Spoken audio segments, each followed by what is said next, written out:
few months ago, I had an inquiry, 5K coaching. I said, how did you hear about me? She said, Chat GPT. I said, shut up. The people who are going to come to me as customers in the next 6 to 12 months, what long tail searches are they making? I saw that and thought, guys, if you're looking for like the start of an S-curve, this is it. Who's using Chat GPT? Yes, thank you, all of us, correct. Now, in Chat GPT, people are using long prompts, and AI wants to serve an authoritative narrative. Let me explain. Do you know when you go to Google business coach, as an example, just tell me what you search. It's not a trick question. You're looking for a business coach. What do you search? Business coach. Thank you. Thank you. Correct. You might say business coach Newcastle, business coach for women, business coach imposter syndrome. You might search that. But on Google, you're like, business coach, and you search exactly the thing. That wasn't me mocking you because you're Geordie. That was my default. Any of you who know me, I always go to Geordie when I'm taking the mick. I am Geordie, you know, just FYI. A faulty one, clearly. Yeah, people always search like business coach or plumber in Newcastle or, you know, takeaway service, whatever. And it's just, it's so basic. Now, if you were doing your research for a business coach in ChatGPT, give me a prompt. Someone tell me what you would search. Would anyone go into ChatGPT and go business coach? No. What would you search? Looking for a business coach. I want somebody who's really good at that trade, like they've worked around for a while and maybe they're around this price range, Yes, correct. You possibly put in your outcome as well, like what you want to achieve with that business goal. Correct. If we were searching a business coach on ChatGPT, we would never go business coach Newcastle. Sorry, did it again. See, it's not you, it's a default. I would never do that. You would actually say something like, you know, I'm stuck at 3K a month. I'm really trying to get to 8K. If I tell you what's going on in my business, can you tell me what's missing? If I'm looking for a coach, like what coaches do I know? I want them to be female. I want them to be really good at social media, and maybe they can help me a bit with imposter syndrome. That's what people are going to search, isn't it? So this is what I did on chat the other day. I wanted to give an example of this in SLT of how people do searches. So I put, chat, can you give me 10 examples of real life prompts people are putting into ChatGPT at the moment about business growth, sales, marketing for purpose-led businesses, ideally UK based. I was going to press enter and I was like, oh, that's exactly an example of a prompt we'd put into ChatGPT. Do you see? Yeah. So I wanted to get some examples of the kind of prompts people would put in about this kind of stuff. And I was like, oh, my prompt to chat was exactly it. So on Google, we do short, sharp, functional prompts. In ChatGPT, we're very specific. We use what's called long tail, so longer questions, fuller questions, and we're specific on the details. Now, you would never Google that.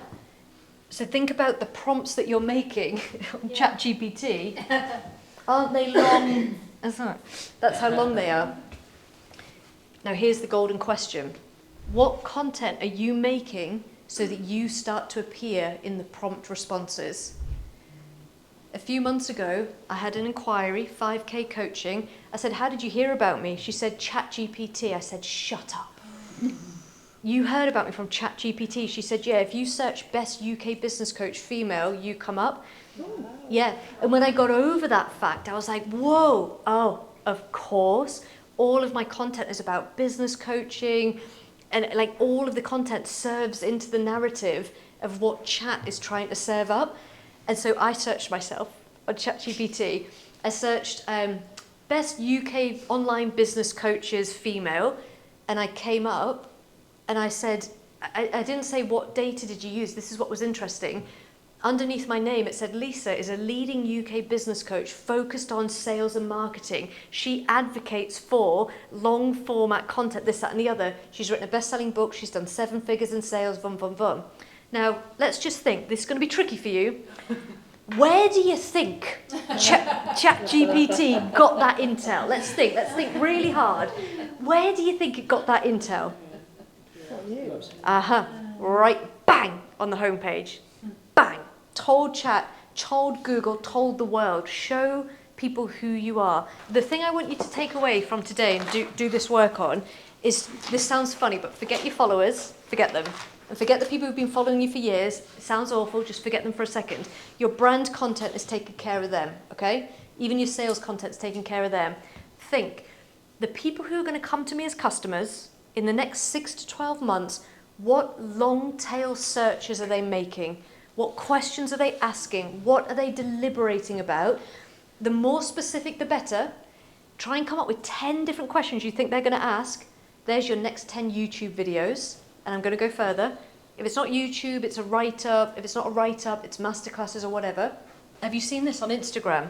This message? Have you guys seen this? Yeah. From 10th of July, search engines will automatically be allowed to show your photos and videos on results page. Some people are like, oh no, my privacy. I'm like, yes, you're going to take my content and put it on Google. Frickin' go. Here's what you could do with this. If you've written a post on Instagram, it's banging. Take the post, click the 3 buttons, click share or embed.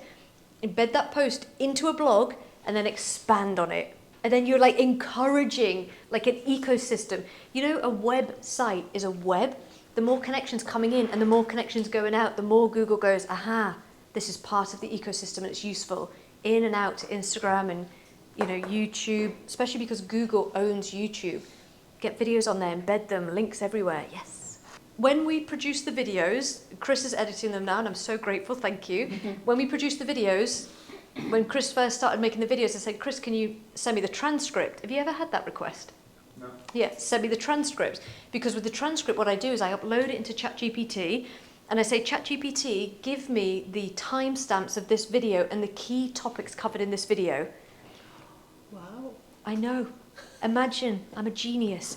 What I want Chat GPT to do is to give me what is in this video, because if it's in a video, I know computers and algorithms can read what's in that content, but why would I make them read it when I can just give it to them in the content? I've made that video so much more searchable. I've made it interesting in terms of what's covered. And then when I get the timestamps, I go, ChatGPT, this is the most important thing about this video. This is the point I really want to make. This is the story I want to convey. Give me a draft now of the show notes. And I'll never use what it gives me because it's never quite unique enough. But as a draft, it saves me watching my whole video again to digest it, to critique myself, to come up with something else. I think, oh, brilliant. There's the notes and there's my draft, and then I'll just make it unique and I'll just tweak it a little bit until it's unique. And that's what you guys are seeing on the show notes and what's coming out in the mailers. On my content on my website, I'm making sure that the title and the URL match searches people would make. And then I'm not just like chucking the YouTube video up, I'm writing narrative so that that content starts to feed into Chat GPT. And there's a platform called SEMrush, which I use with my big clients. It tells you what your rankings are on Google. It's quite expensive, there are other ways to do it. But I went to set up a new client the other day, and again I nearly fell off my seat. It says, do you want to check your rankings for Google, for Yahoo, in America or the UK, or Chat GPT? And now SEMrush is showing where you rank for key terms on Chat GPT. I saw that and thought, guys, if you're looking for like the start of an S-curve, this is it. Go back to rich, original, long format content, but make sure you use your header 2 tags and your header 3 tags, just headings in your content, and don't put headings of things like, I was lost, or here is the answer. You need to put questions. What is the biggest thing I would tell my clients leaping from 6 to 7 figures? What are the biggest things that are happening in the world of AI right now, da-di-da-di-da? Because those questions are questions people are putting, and then chat will take your answer and serve it up. And that's where the AI snippets are coming in Google as well. Guys, we all have the same information, and with ChatGPT now and AI, and even with Google and books, the information isn't what's valuable. It's how you bespoke it to that client, it's how you put it into a model, and it's even how quickly you can communicate it. This is a big strategy. This isn't something you're going to go home and be like, oh, here's my new AI chat search strategy. I'm just saying, who here's making content? Just be smart. Just be smart. Take a weekend. Think about the questions your clients are putting into the prompt. Think about the questions they're putting into the prompt. And make sure you're using those titles as essay titles for your content. Don't overthink this, guys. Just start making content clients are searching for rather than content that's likable. You'll have less followers, you might even have less reach, but you will have more money. Win-win.